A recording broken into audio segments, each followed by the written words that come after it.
Sam has a long history in church leadership and operations, and I've got a long history in nonprofit and for-profit operations, fundraising, sales, and marketing. So we're here today to discuss big issues and what some needs are. Everybody wants to push for more money, more revenue. There's always going to be the collision of personalities in any type of work that you're doing.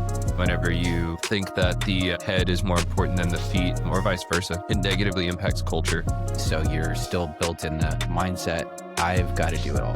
And now you've got people under you that have the gifts and the talents to bring you to the next level, but you haven't fully let go of the reins. Let's break down fundraising and the purpose of fundraising. The amount of people talking about church hurt and pain and deconstructing and reconstructing their theology and religion, it starts at the top from leadership down. Hey, quick pause before we go any further. If this conversation is already resonating with you, it would really help us if you like, follow, or subscribe to the show. This isn't for the algorithms, but it tells us that this kind of thinking is actually helpful for you.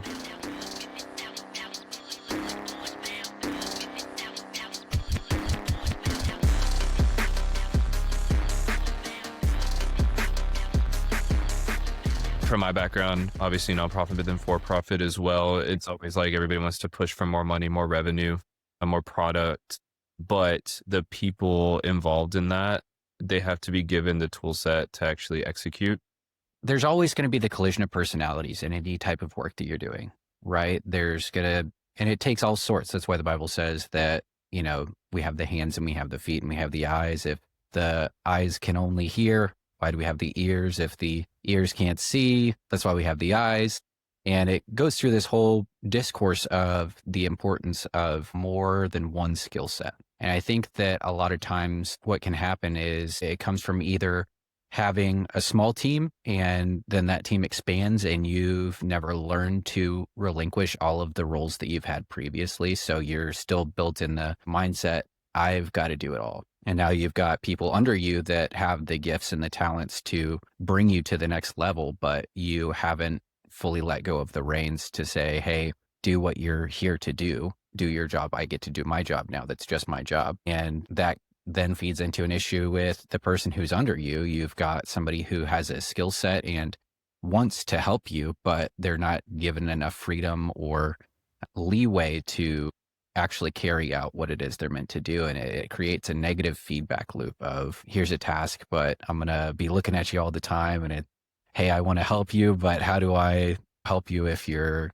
constantly, involved in it? And I think that really it comes from a place of everybody wants to help. Everybody wants to do the best that they can. But if we have people that are not able to let each member of the body be the proper member of the body that they are, if you have the hands doing the work of the feet, the eyes doing the work of the ears, we have collision here when we should be having unity. And if you don't slow down long enough, you end up just hurting the end that you're trying to get to. In the church, you put it really well. I mean, everybody's got a part to play. That's why it's the body of Christ. And whenever you think that the head is more important than the feet, or vice versa, it negatively impacts culture. It does create a loop. There was somebody I was talking to the other day, and they talked about how culturally the people that they had been around were treated unfairly and poorly. And it created a cycle within their own community of doing that to themselves.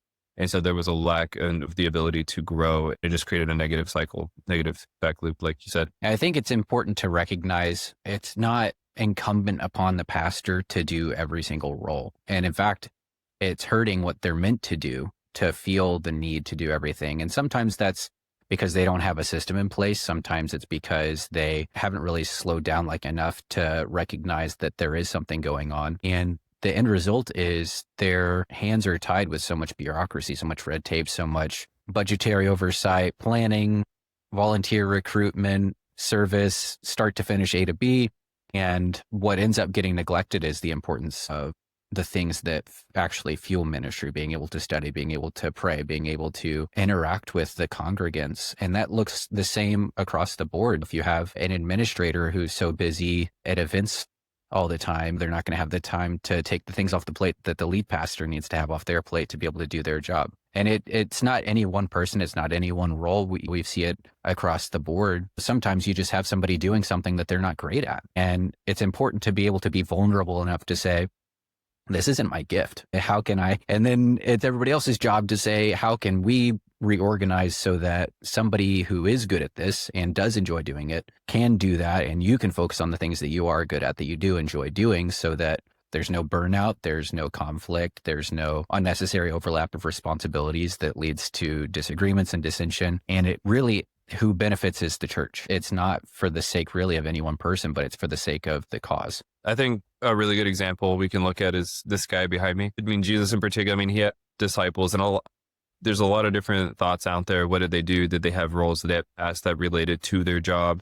The Bible doesn't clearly state that, and I think for good reason. Personally, I think that because God knows that we're people, and when we look at it and it's done a very specific way, then we're going to try and do that. It's this a whole issue. If you look at Old Testament, which with your background, you're very aware of, huge difference between like Proverbs and Ecclesiastes of how they work together. You give you Proverbs, which is more structured, and then Ecclesiastes, it's like night and day difference. Sometimes what you just read, it's like, how does that make sense? Yeah. But I think it's because God knows that we're fluidity as people. So like a lot of churches feel like they act in like an Ecclesiastes situation, but they're not taking the structural foundation of Proverbs that comes before that to create the impact internally that furthers the missional goal of the organization. So my question for you and your background in church, what's a realistic approach that pastors or church leadership, or even people just in their day-to-day that are in ministry or not, can take to ensure that, one, they're keeping on track with the vision and the culture that God has given them to create, but also the missional minded foundation of an operation system that has to be in place in order to function? Yeah. And I was thinking the other day, actually, something really funny about how Jesus and the disciples, even Jesus had an accountant. Like Judas, not to say that any accountant is Judas, but Jesus did recognize the importance of having somebody that he can hand the money off to so that he can go and pray. Also, accountant isn't Judas. Yeah, right. So don't take that exactly as I mean it. Don't read into that at all. But I think that's a great parallel of Proverbs and Ecclesiastes, because if you just take Ecclesiastes, I think if you've been in ministry long enough, you've had a time where you're like, man, this is a great gig except for all the people. Now, there's going to be a day when you're going to have difficulty. Nothing's new under the sun. For everything, there's a season. One of those seasons is weeping and sorrow. I think there's a really easy trap to fall into as far as what it looks like to, I think, just to focus on Lamentations, not the book, actual lamenting, without the methodical approach that we see in Proverbs, where money is talked about a lot in Proverbs, and it's because it's an essential aspect of human interaction. There has to be, even if it's not actual printed money, there is some understood notion of, in the most remote and uncontacted tribes, there is hey, I'll fix your boat if you give me some of your wheat. Or it's Settlers of Catan. You're trading resources, whether it be monetary or services or some amount of value. There is an exchange. And so if you get too focused in what it means to carry out a goal without any actual plan or repeatable or measurable goal that you're trying to get towards, it's the old adage, failing to plan is planning to fail. And you can have every good intention, but direction, not intention, determines your destination. And so you can mean to do well. It's good. All day long, but until you have a structured and intentional approach to getting to where you're wanting to go, you're not going to reach your end goal. One of the analogies I like to use, because it's a really good mental image, is if you have a cart and you have a horse tied to each of the four corners and they're all pulling and they all want to go somewhere, they're all trying to do their job, but their momentum and their efforts are canceling each other out. It's only when you attach all the horses to the front of the cart and point them in the same direction that there is anything accomplished by the efforts being put out by the horse. You know what I mean? And so when we have a church organization or a charity or a nonprofit and the youth is doing the job that they're supposed to do, but they're not really reinforcing what it means to be a part of the greater church, or the children's are doing a great job reinforcing the purpose of the church, but they're not really reaching kids. And so that ministry is suffering. And you see it all the time in smaller or larger ways, that if there's not an intentionally planned out means of accomplishing the goal from an individual to a team standpoint, if there's no unity of vision, there's no understanding of cause, that you're just spinning your wheels, you're stuck in the mud. Does that make sense? Oh, yeah, that makes complete sense. And I think it's really good bringing it home to departments within a church. And you see it a lot with kids and youth. I can't tell you the amount of churches from the ones that works with like 100 people up to like the 10,000 member congregation, multiple satellites spots. And oftentimes it is the youth that is either pushed way at the forefront or way in the back. Mm-hmm. Kids usually take the most thought and passion because Jesus talks a lot about children. And I think that people just resonate with that. I mean, there's a reason that nonprofits that work with children do better than nonprofits that work with adults, just in general fundraising. And we'll break down fundraising more later. But specifically for that, they all have to be seen as equal and creating a system that ties into the unity and culture of what God has put in your path. There's many times that you get kids that grew up in an amazing kids church program. They get into youth. It's okay. They're really just there because they really don't want to sit in the main adult service anymore with their parents. And so they go to youth, and youth's kind of like, they've gone through 10 youth pastors in a year. Nobody really pays. I've seen it. It's sad. And it's just like, okay, well, that kid's not going to get anything that they're needing, but the adult service is boring to them and they don't want to go sit in that. So you have to make sure that each part is getting equal attention. With Proverbs, and if people don't know, Sam, maybe you can explain like the difference between Proverbs and Ecclesiastes. I think a lot of people on this podcast might know that, but what is the difference from Proverbs to Ecclesiastes, and why is that such a dichotomy in themselves? Yeah, so in Proverbs, you're going to see it's structured. It's even when it's not Solomon writing, you have an introduction. These are 3 things the Lord hates, 7 things the Lord detests. You know what I mean? And there are themes, and it's going to follow one thought after the other. And even if they're like moving topics very quickly, it's the idea of these are the things you need to do to accomplish your goal. This is how you avoid conflict with your neighbor. This is how you succeed in your home. This is what it looks like to be a good wife. This is what it looks like to be a good neighbor. And this is how it looks to interact with royalty. And it's every bit of human interaction that can be shoved into like 30 pages, and how to execute that well and to be successful. It's in this parallel, it's the operations of a church. It's what does it take for us to, okay, we have our goals, which I guess we could call as Ecclesiastes. You have the things that you're reflecting on. You're looking back on your human experiences, and you're saying, this was suffering, or this was joy, or this is getting really old and I'm burnout. How do you avoid getting to Ecclesiastes by using Proverbs? And it's how do you set out a plan so that by the time you've reached your life where Solomon was and he wrote Ecclesiastes, that you're not just saying there's nothing new under the sun and everything is vanity and everything is worthless. How do we avoid getting to the point where, from a very, a pessimistic realist standpoint, Ecclesiastes is really an accurate interpretation. However, we're called to be beacons of hope. We're called to be life and joy and salt in the earth. And to accomplish those goals, we have to have an intentionally set out plan. And what that looks like is making sure that everybody in your organization knows what your end goal is. If you have a lead pastor who is too focused on the day-to-day, he's not going to be able, or she's not going to be able to adequately set the vision and mission of the church, that really it's the compass that everybody's following. Something that we like to talk about is the precedent Paul said, where follow me as I follow Christ. And it's, I'm somebody that you can touch and you can relate to more easily. However, we're really just following Christ, and I'm the lead imitator, if you will.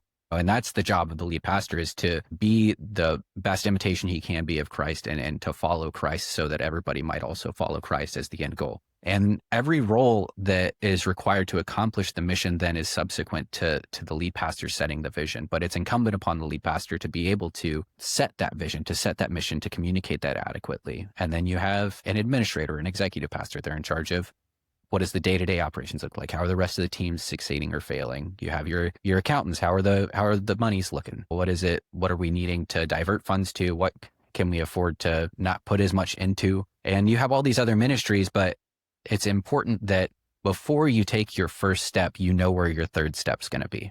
Before you take that third step, you know where your 300th step is going to be. That what does it take to look like I'm getting where I need to be? If you've ever shot a rifle, 1 degree difference at this looks really small, but it's a 5-foot difference at the target point.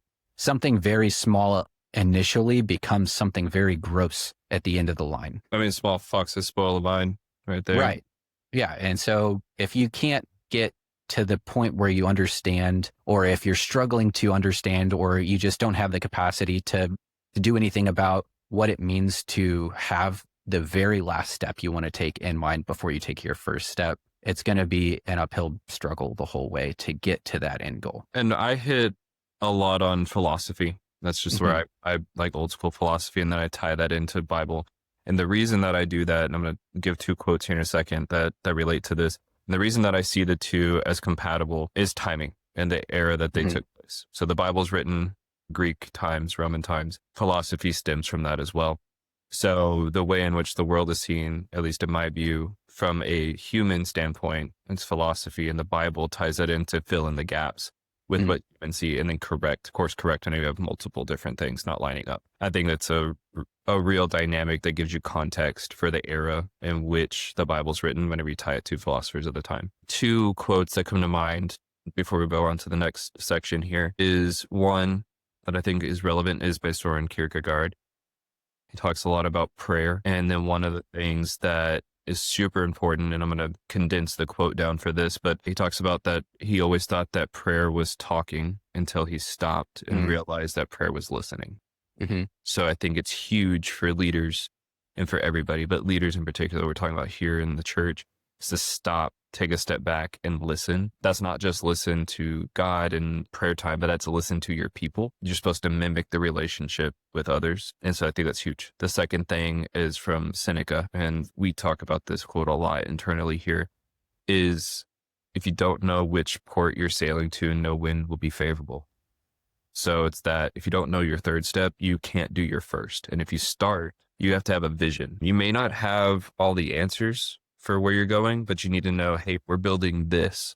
We're fundraising for this. We're going to do this missions thing. We're going to expand the children's group. We're going to put a youth pastor in place because we've been not taking care of our youth students as much as we need to. But you need to know what that vision is, and you may not have any answers, but that gives you today's steps rather than, hey, let's just get through today and get to Sunday. I'll put my sermon together in Mhm. 3 hours on Wednesday or Friday, or maybe Sunday morning. I wake up and have a revelation from God and want to speak on. I'm not saying that that's wrong Mhm. and timing, and that sometimes it is spirit led and driven, but oftentimes God has given you a week or so in between sermons, and you need to steward the time and the people correctly to get that done. Hey, I want to pause for just a second here. If you're listening to this while you're leading something, whether that's a business, a team, church, nonprofit, you're not here by accident. If this is helping you think clearer, lead better, I want you to take 2 seconds and share this with somebody who carries the same weight that you do. And don't forget to subscribe. Okay, let's get back into it.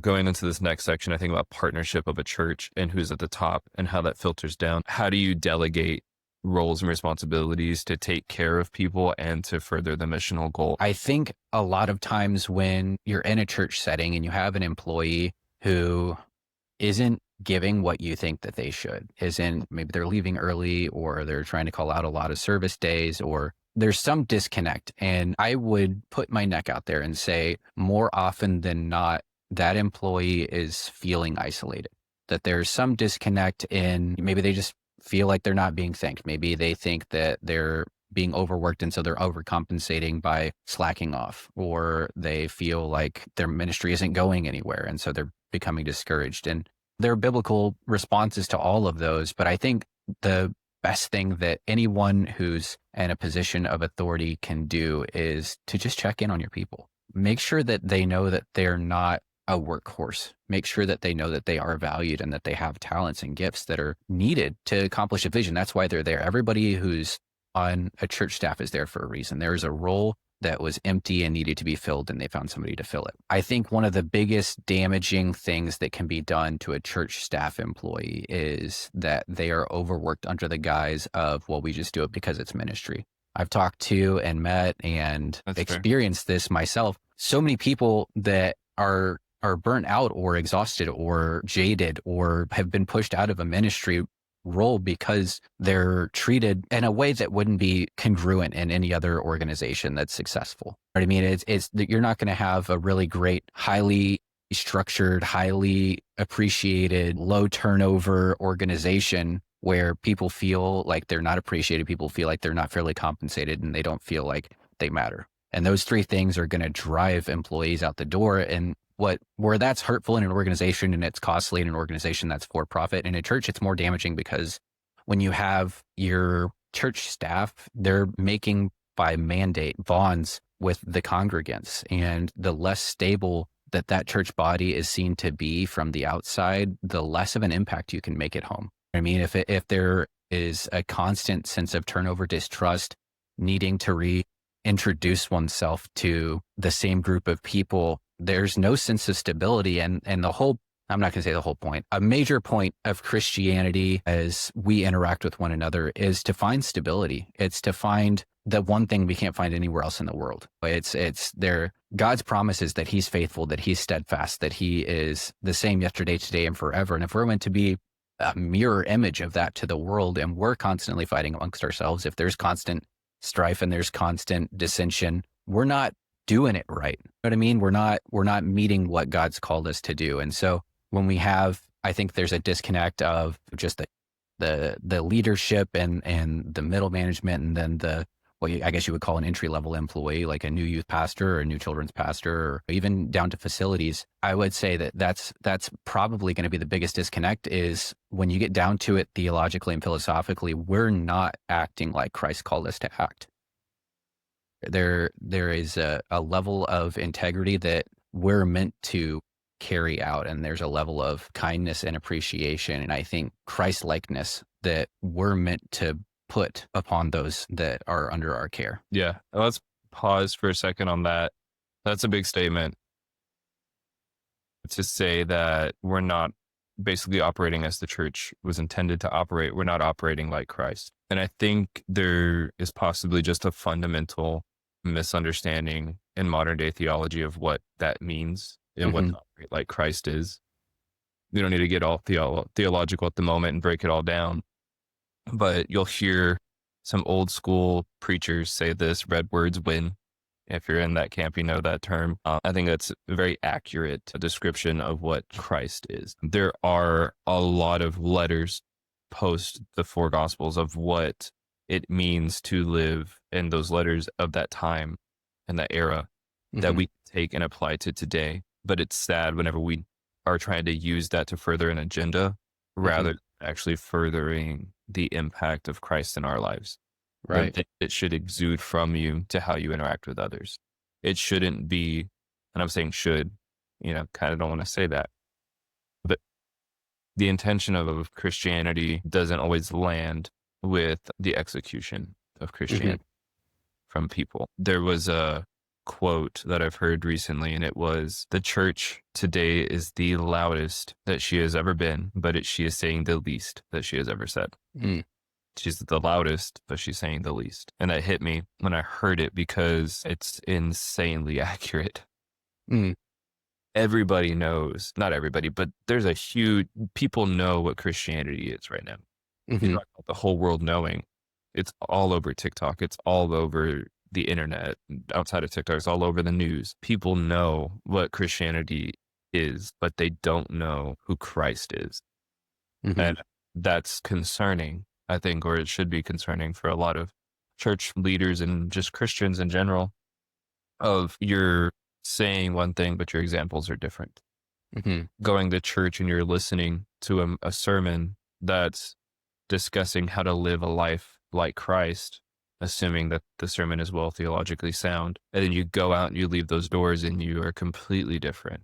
And then what you just said amen to 25 times, or you said a creed for. I think there's a huge pivot in the younger generation right now, Gen Z, millennial, and it's getting a little bit older in the generations now, but Gen Z and Gen even to pivot from, and I use these terms like warehouse church, to traditional lifestyle of Christianity. Yeah. Based on sound theology, because we've seen a lot of craziness on both sides. I mean, when we go down the list today of the amount of scandals in every denomination that have come out, not to say that the church has to be perfect, and not to say that I'm condoning that either by saying that statement. What I'm saying is that people are going to mess up everywhere, but there's an expectation of leadership to be held to a higher standard because they've said it. And you made a post about this recently, which was the veil, essentially, of perfection. And I think faulty leadership is due to veils of perfection. Hmm. So if you're constantly trying to uphold that you're perfect and without fault, there's only one. Yeah. It's not your church.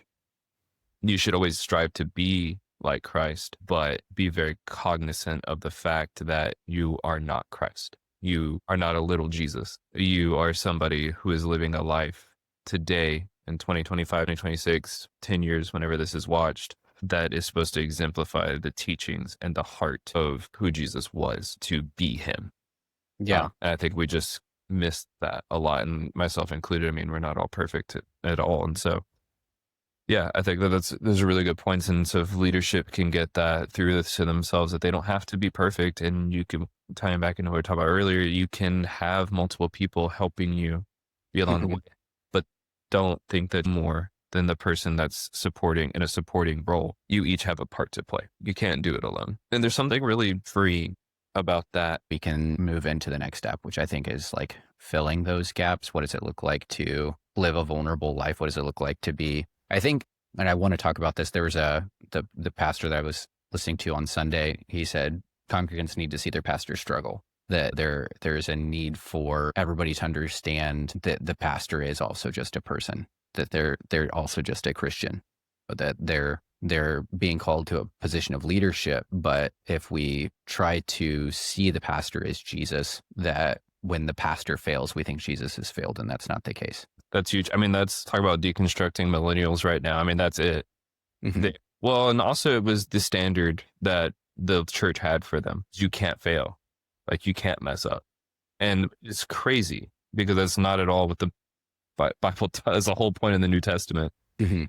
is to allow for imperfection, because God, not that God doesn't see the imperfection, but he doesn't see it in judgment. He sees it in humanity. And it's like, I love you regardless, because it's like looking at your kid. Now, I know you don't have kids, but like a good example, a real good example of that, my daughter last night, I'm working in my office, it's late, and I hear screaming, like just blood curdling screaming from the other side of the house. And I couldn't get out there right away.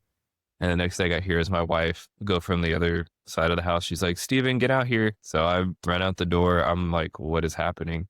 My son's finger is bright red and swollen.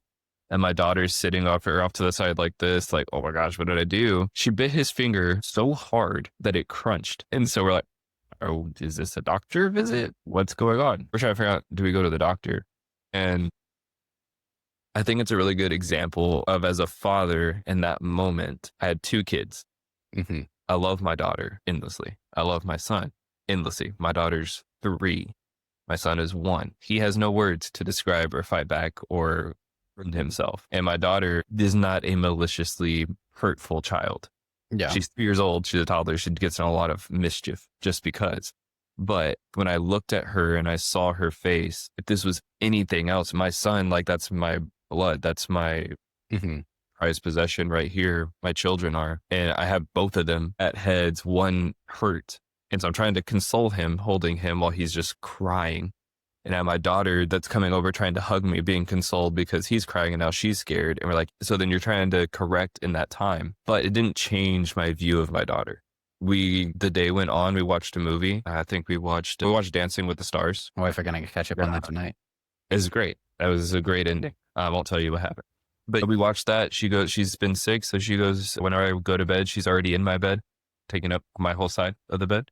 And I wake up this morning and her first thing is like, good morning, Dad. Like, it doesn't change. She knows that doesn't change who she is to me, Mhm. because she tried to bite off my son's finger. And my son in that moment feels cared for. And I just relate that back to how God sees us through the lens of imperfection of ourselves, but through Christ, who is perfect. And millennials, in what they went through and this deconstructing and the veil of perfection of church leadership, that has caused this rift in the religion relationship, whatever to put a, but what is Christ-like? There's a whole movement of, I'm a believer, I'm not a Christian, that whole thing too. So whatever it is that you associate yourself with, that doesn't matter. What does matter is Jesus at the center. And I believe it was C.S. Lewis was Jesus is the thesis or something along those lines. Yeah.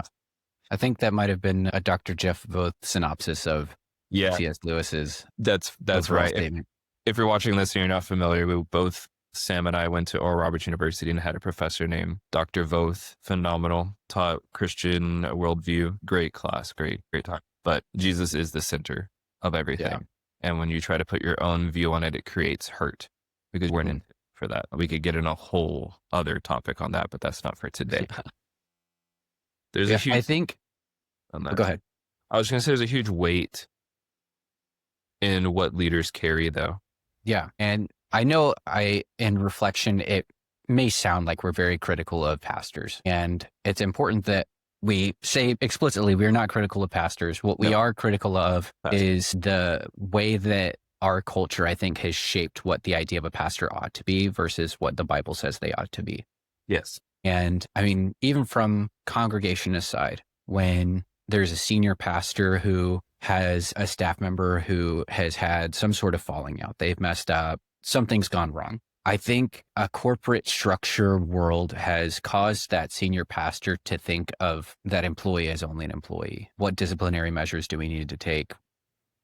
What corrections are there? Is this a fireable offense? And I think the biggest thing that I would love to see, and this is just me speaking as a person, is a shift to where no matter what's happened and no matter what the aftermath is, that the senior pastor is a pastor first and a boss way down the list. Because the employee's looking to, that's their pastor, that's their leadership, that's the person that is supposed to guide them through moral failings, through successes, through hard times, through good times. And I've seen it done really well. I've seen it done not as well. And I know that when the pastor is a pastor first and a boss second, the life that is instilled into the person under them it's transformative. It is the way that the Bible calls us to be, is salt and life in the world, salt and light in the world. And if we miss the mark on what the purpose of senior leadership in a church is, then we miss the mark on what we're supposed to be, I feel like, everywhere else. If we have the wrong goal, everything else before it is wrong. It's like, no matter what the answer is, if it's not to the right question, it's the wrong answer.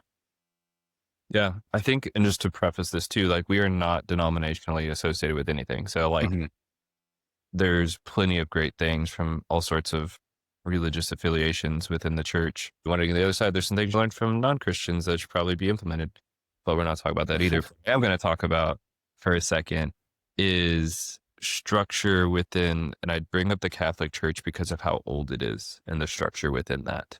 Whenever somebody messes up in the Catholic Church, a bishop or however they're structured at that time, and they mess up so far that they have to be removed from their role, they're not no longer a Catholic. They are not no longer part of the church. There are times, depending on what you're looking at, that does happen. But for the most part, they are still considering themselves a Catholic. They are still under the guidance of the Pope. The Pope is still the Pope. And so the pastor of, however you want to look at that, the leader of that group. And he's Bishop of Rome. Yeah. All the executive operational responsibility. Sits in this position of leadership, regardless of how I feel about the Pope or the Catholic Church. That is the general structure. And I think it's important that pastors, and what we're talking about, are not supposed to be this head honcho, no, untouchable. But there is a time where switch from operational execution and get somebody who that is their gifting. There are, and I've met plenty of people that were working for profit, took a 40% cut because they want to be missional minded. They want to care about what they're doing. So they'll take a 40% pay cut in their salary. And I say that, not saying that that's what you should do. If you can pay your people what's going rate, pay them that because they deserve it. But historically, what I tell most people is get into nonprofit work, expect to make about 40% less than what you should be making anywhere else, because it is a mission minded organization and it's supposed to come from a service of the heart. Hopefully you can get fully paid. But anyways, just going back to the pastors, get the right people in place who can be the pastor. Yeah. If that is what you believe you're called to do, then stop doing accounting, stop being the fundraiser, stop being the social media guru and trying to have every single podcast under the sun. Stop trying to be HR. Please don't be HR. That's like the worst thing you can do to yourself is be HR. The worst thing you can do to yourself is be your accountant and be your HR. Those two things will drastically change how you view your congregation and staff. Yeah. Drastically. And we'll touch more on fundraising later because that's a huge piece of this. Yeah, just be okay with not doing everything and being okay with delegating are huge. Learn when to say no as a pastor and Yeah. start with operations. Yeah. And I think it's our biggest vision really is to allow pastors to do what's truly important. That's our goal, because pastors are the driving force behind the local church. I've heard it said, the light that shines farthest shines brightest at home. So if you want to make a lasting impact, things have to be right in your own home, that you have to have things in order where you're at. So we can be our own worst enemy. We can believe that there are so many burdens on us that are put there by ourselves. They're not put there by any formal structure. There's not put by any instruction in the Bible. There's no testament towards it. It's just, I think I have to do all these other things. But if you slow down and think, if I could only do 3 things, what 3 things would be the most important for me to do? And most of the time, those 3 things are going to be the 3 things that actually meet the vision of the church, that actually meet the end goal of your position. And then if you think about all the other things that you do that aren't those 3 things, who can I give this to? Who can I hand this off to? And it doesn't mean just never acknowledge it ever again. But if you can allow those things to be where they are in priority, or where they ought to be in priority, you'll find yourself so much more successful in the job that you're meant to be doing, as opposed to the job that you maybe are currently doing that you shouldn't be. In 1 Corinthians, it says in the NIV, which is not the version I'm thinking of, but it says, I have the right to do anything, but not everything is beneficial. I have the right to do anything, but not everything is constructive. Mm. I think that that is a huge thing to live by for leadership. Well, anybody. When we're talking about leadership here, it's like, yeah, I could do it, but somebody else could do it better. You could do it, but just 'cause you can doesn't mean you should. Yeah. I mean, maybe you can do it better, but there are other things that are more important. Like a little story from my life. I used to be a competitive swimmer. And there's this one kid, he was the best guy on the team. Everybody knew it. And we were in the same group for our medley relay. And any one of the individual strokes, he was the fastest. He had the best time. However, none of us were any good at fly. And so though he could be faster than us in any of the other 3 strokes, he swam fly because that was what the rest of us were unsuccessful in. And so I swam backstroke, and Marshall swam breaststroke, and whatever 4th person we had in that age group that year swam freestyle. And sometimes they were good and sometimes they would really drag us down. But just because you're the best at something Hopefully doesn't not. mean that that's what you ought to be doing. And hopefully You they know. didn't actually drag you down under the water. No, they looked like somebody's dragging them down, though. I'll tell you what. They were swimming vertical. But what I think about that a lot, that is just, there is the wisdom of, even though he's the fastest in any of the 4 strokes, that he was placed where he was most essential. And there's just, even if the best at every job in the church, not the one who should be doing every job in the church, not the one that should be making every little decision. If picking napkin colors, who's going to talk to the grieving mother? If busy planning the next fall retreat, who's going to be able to counsel this couple that's going to get married and help them have a successful marriage? There are things that we, or those in leadership, ought to do that nobody else can do. And for the sake of those things, the things that we might still be better at, we should relinquish or hold on. Yeah, those are good. I'd be interested to watch somebody swim completely vertical, though. Wouldn't have to look far. Probably just go swim myself. I'm not good at it anymore. Dude, literally, we gave somebody like a full lap lead and they almost lost still. Yeah, no, like it was like we were swimming 50 yards there and back and he still almost lost. And we're just like on the sidelines, we're all out of the pool, like, hurry up. Or by the time I swam back, it's the first stroke. There was already like a half lap lead by the time we had that going. And it's just, oh man, devastating. That's okay. So with all that being said, we jump into a situation where that's great. We get out of all these people, but I have no money. Mm-hmm. True. What do we do? That's very fair. Yeah. Very, yeah. It's extremely fair. And we kind of have seen this before. It's a conundrum of, we need money to get people, but we need people to get money. And that becomes what's the first step?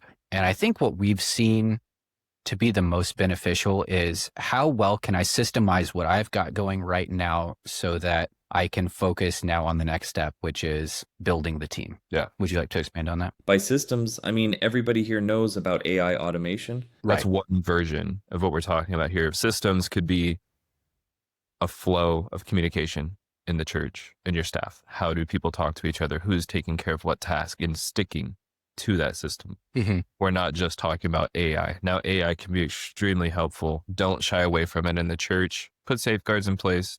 If you're concerned about data privacy, make sure that's secure and any of that issues there. But you can utilize project management softwares, even some free ones for some teams. So making sure you have like email flows, very simple stuff. These are things that team needs, or tools or software that your team needs to succeed. And then making sure there's feedback loops internally about, hey, we did this. Every time that we do this thing, we have this debrief. And then it turns into these tasks and who manages those tasks. All of that can be done without increasing bottom line. Even if it's like a 3-person team, you can still say, all right, this is our process and we're going to do the process. We're going to do it until it's so simple that what was taking us a week of work is now taking us a day. Or give yourself a timeline. I want to go from, you're usually running up right into Sunday to give our sermon, or for Friday night, running right into Friday night to give our sermon. Now I want to back that up a day. And once you bring that back, I want to back it up another day. And just slow, how small and simple can we make this flow, and where our team executes? Because the reality is that if you are a 3-person team, you're probably working other jobs to sustain ministry, or you're fundraising on behalf of that just for like a small group. Call it like the YWAM method, because they typically raise money just for themselves. If you're at ORU and you did missions, it's for your specific missions, and everybody's got a mission trip, they know that. So that might be what you're doing. So make it so simple that it doesn't take all the time and it doesn't weigh a burden on you. And we see this today in very spiritual minded organizations, which is fabulous. Love that. Love the Spirit to move, revival. All those things are great. But I was talking to a ministry friend of mine, and hopefully one day we'll have him on this podcast as well. He's fantastic. And I was talking to him 2 or 3 days ago, and he used a term that I loved, and it was going from miracle to margin. And what essentially that means is we could be in this revival mindset of God moves in miracles, and we love for God to move in miracles. The Bible is very clear, though, about the intention of a miracle. And the intention of a miracle is to move the heart of somebody to realization of who Jesus is. Miracles are not meant to sustain ministry. Unless God gives you miracle ministry, that's a whole different topic. But what I'm talking about is internally, miracle not meant for sustaining a staff. We're not supposed to be waiting for the last check to come in every single week to make sure our lights are on. That is not what we're meant to do. What we are meant to do is steward. We are meant to steward relationships. We are meant to steward money, and we're meant to steward the vision and the culture and the people that God has given in our path. So moving from miracle to margin, having systems in place to accomplish that is what we're talking about. A margin, what I mean by margin, is basically having profit or money set aside for a purpose.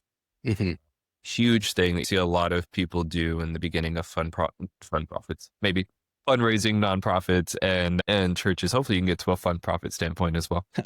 But I'm going to start using that fund profit. But anyways, what you see a lot of people do is they focus on the general fund. I love a good general fund, highly recommended in fundraising to focus on that a lot. However, the reason we have to focus on the general fund so much is because there's no margin to operate. So you just create a general fund. Like, we don't know how we're managing our money. We don't know all these things. We just need to get going and get running and do what we need to do and get to Sunday and then repeat that cycle. And at some point you have to switch. You have to go, God gave me a vision. I have to steward the processes so that we are able to use the resources God has put in our path to grow and to execute. And I'm not talking like every church is responsible to grow from like 10 people to 20 million people. Like that's not what we're just literally just about accomplishing what God is giving you to set out to do. Right. Yeah. And if we want to look at that biblically, Jesus kind of set the precedent for this idea that there's the parable, the master went away for a long journey. He gave his servants certain resources to manage. And there's the expectation that they would multiply those resources by the time he had returned. And the only one he was displeased with was the one who just sat and waited for his return, that he buried the money and was like, well, I didn't know what to do with it. And so I figured I wouldn't lose it. And the master's like, could have at least put it in the bank so I would gain some interest. There was the expectation that there was growth. And to quote another ministry friend of ours, we should live our lives like Christ is coming back tomorrow, but plan like he won't return for another 1,000 years. It's like we live with the ministry heart, the intention, the freedom that comes with, hey, I need to tell this person about the gospel because I might not get another chance. They might not get another chance to hear it. On the other side of that, we should be putting systems in place and managing our resources and executing our vision like we're going to have to be running the show for another 1,000 years. What does it take to continue the work of the gospel until Christ's return? Yeah, that's good. That's so good. The ability to not care about money is huge. I've said this before, and I'll say it again here. People like to quote that money is the root of all evil. They love to quote money is the root of all evil. And that's simply just not true. The actual reference is the love of money is the root of it. We don't need to break down the Greek or whatever translation you want to there, but simply what we're talking about in the love of money is from a pastoral standpoint, and the amount of pastors and people in ministry that don't realize they love money is concerning, because the amount of pastors who don't realize that they love money by the fear of not having it. And that's huge. Your fear, whatever you love the most, you fear, is a quote that's popular as well. If you go Star Wars, Yoda kind of breaks a little bit of anger, fear, the heart. All of it is, it's you fear. I mean, you probably know that quote by heart. We're talking about fear leads to anger, anger leads to hate. Yeah. It's a slippery slope, right? It's the idea, and see, if you watch Star Wars as a Christian, dude, there's so much theology in there. But I think what I'm hearing from is that the more that we focus on money, the more it hurts the ministry. But we need to have enough money that we don't have to focus on money. Yes. Right? It's kind of like, see it in movies or TV shows. Like the only people that don't care about money or say that money doesn't matter is people that grew up with money. You know what I mean? I've seen it. The friends that I had that grew up poor, they put their nose to the grindstone and they made something out of themselves. And then the friends that I had that grew up pretty rich, they were kind of floating through life and they might just be living comfortably, but don't really care about getting the next raise or making X amount of dollars a year. And what you said is so true, that there's freedom in not having to care about money. But the only way that we can really not care about money when we live in a world that requires resources is to steward our resources in such a way that we have enough set aside, enough that we can carry on without constantly needing to beg and scrape. And to misuse one of the parables, the way that widow's looking for that 10th lost coin because she needs it so bad. Obviously, the parable's talking about finding the last lost soul, but as pastors and church leaders and nonprofit managers, we don't want to have to be picking up the floorboards and sweeping the apartment 10 times to find the last coin that we need to reach our vision. The idea is that we're the servants with the 5 and the 3 talents, that we've managed our resources so well that we have something to show for it when the master returns. Yeah. Very well said. Very well said. Just in fundraising for a second, let's break down, I think it's important for people that are listening. Let's break down fundraising and the purpose of fundraising. So the first biblical example of what fundraising we see today, and we're going to use the term capital campaign. If you're not familiar with that, capital campaign, for example, would be like the church needs a new building. We're going to raise money just for that capital campaign. The first time you see something like this is actually when Moses comes down and they're supposed to build the tabernacle, the temple at the time. And he comes down and God tells him, basically, ask the people to give. Don't tell them what to give. Whatever is moved on their heart, they will do. It's not use this tactic. It's not we have to climb the rungs of a ladder and give sacrificially every week to hit this goal for the church so we can get out of debt. But you're not really telling them you're getting out of debt. You're just telling them that you need to do this new thing. But then it's just a perpetual sacrificial giving. That's not what he says. He says, tell the people their heart will be moved and they will give what's on their heart. It's very simple. And we overcomplicate it with all of these fear tactics that come from a place of wanting to do good. It's not coming from a place of, I want to take their money, I hope. But for most people, it's, We all hope, right? Yeah, there are some. For most people, it's coming from the place of, I want to do we're going to talk to these people.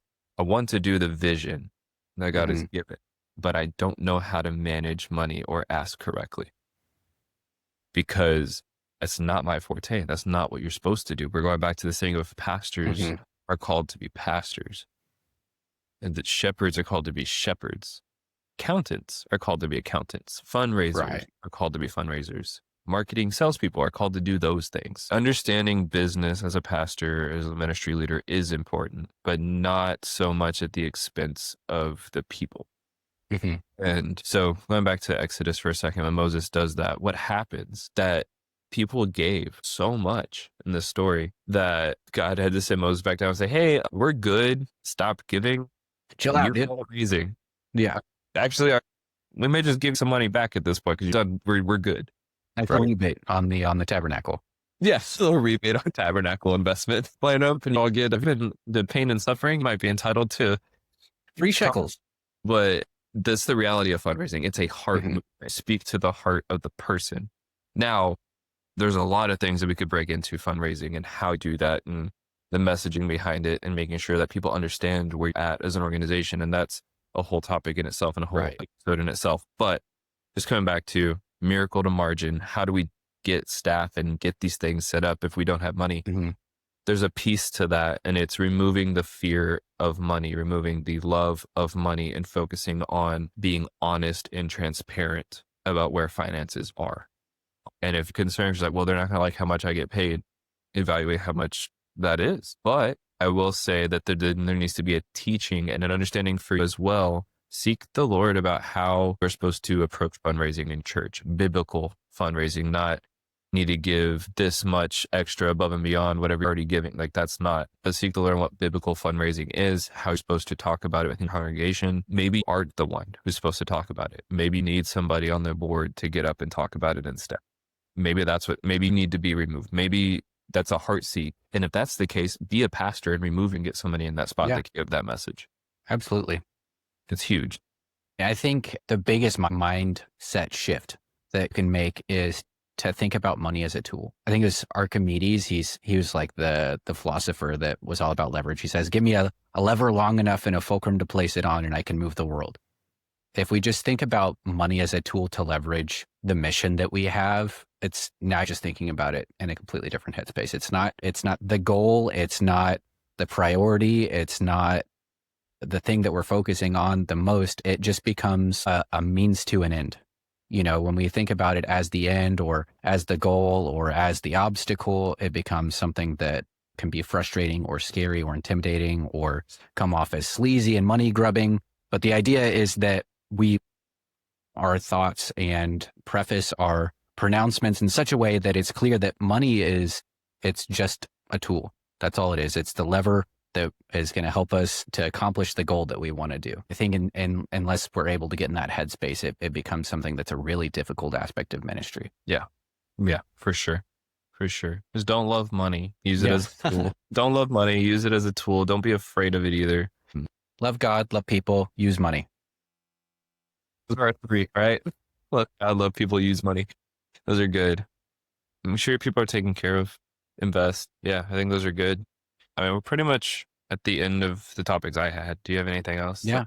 I had a good analogy, and it was, if you're having trouble figuring out what is this going to look like, you know, that's what we want to do. We want to help you figure that out. And if you've ever had orthodontia, you go to the orthodontist and you get your teeth x-rayed and they take a mold and then they figure out what the plan looks like to get those teeth in the correct order. And it's different for everybody. It requires a little bit of personal analysis and creation of the plan and step-by-step execution of the plan. If there's something that you're looking for, how can I improve in a month? We've created a 30-day, 3-step, 10 days per step structure on how to streamline processes. And we want to be in the midst of that with you, helping you look at what are some choke points? What are some things that are preventing you from reaching your goals, and alleviate the burden of all the things that you're not supposed to be doing so that you can primarily focus on the things that you want to be, that you need to be doing. Well, Stephen, I think this has been great. This is the stuff that we talk about all the time behind the scenes. Like, what is it that we think makes an operation tick? What is it that God's put on our hearts to kind of help others with in their ministry, having done a lot of it ourselves in the background, things that we're just really passionate about. So thanks for getting this put together. I think this has been a great first step. Yeah. I appreciate you being here. And if you're listening, just remember, vision doesn't need more hype. It just needs clarity, workflow, and some little bit of structure sprinkled on top. Awesome. Before you go, here's what we're actually building here. Done by Thursday isn't just a podcast. This is a place for leaders who are tired of theory and want clarity that they can act on. This show is produced by Ostrom, and we partner with founders, executives, pastors, and organizations to bring structure and strategy and direction to whatever you're carrying. If you want to go deeper, whether that's leadership clarity, strategic help, or just want a better way forward, find us at ostrom.com. Subscribe if this mattered. We'll see you next week.